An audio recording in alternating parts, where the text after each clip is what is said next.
अवधूत चिंतन श्री स्वामी समर्थ. मित्रांनो, जसं आपण सर्वांना माहिती आहे की गुरुचरित्र पारायण सप्ताह सुरू झालेला आहे. त्यामुळे इथे मानव विकास अंबरनाथ केंद्रात श्री स्वामी समर्थ मठात पूजेची तयारी सुरू झालेली आहे. येत्या 7 दिवसात इथे होणारे गुरुचरित्र पारायण होणार आहे.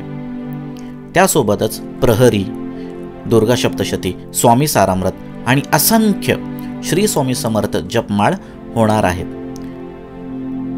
तर त्याचीच तयारी इथे जोरदार चालू आहे.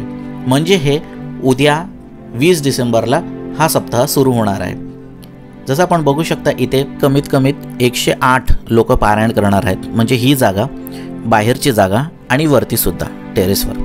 तर ह्या क्षणी सर्वांनी आपली जागा पकडून ठेवलेली आहे आणि याच निमित्ताने इथे आनंद उत्सव साजरा होणार आहे. जसं आपण बघू शकता की इथे खूप सारे याग होणार आहे. म्हणजे स्वामी याग, गणेश याग, शतचंडी याग, इतर याग सुरू होणार आहे. तर आज 20 डिसेंबर पूजा सुरू झालेली आहे. महाराज संकल्प घेत आहेत आणि त्याचप्रमाणे सर्व प्रहरी, सेवेकरी आणि भक्तिहीन लोकांनी गुरुचरित्र पारायण सुरू केलेलं आहे. आणि हा आनंद साजरा म्हणजे आपण पण करू शकता. आपण आपल्या घरात सुद्धा गुरुचरित्र पारायण सुरू करू शकता. जर आपण आज नाही सुरू केलं तर येत्या 4-5 दिवसात आपण सुरू करू शकता. आणि जे काही कार्य आहे, जे 7 दिवसात करायचं आहे, आपण ते 4 ते 5 दिवसात सुद्धा गुरुचरित्र पारायण करू शकता. कारण का सप्ताह सुरू झालेले आहे.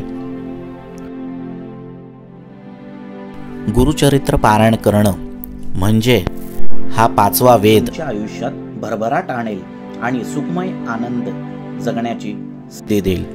मित्रांनो, इथे प्रहरी, भक्तजन गुरुचरित्र पारायण करताच सेवेचे पालन करतात. ते आरतीच्या वेळी 10:30 वाजता, 6:30 वाजता उभे राहून स्वामी आरतींचा आनंद लुटतात. तर ह्याप्रमाणे गुरुचरित्राचा पहिला दिवस संपूर्ण संपन्न होतो. उद्या भेटूया पारायणाच्या दुसऱ्या दिवशी. धन्यवाद.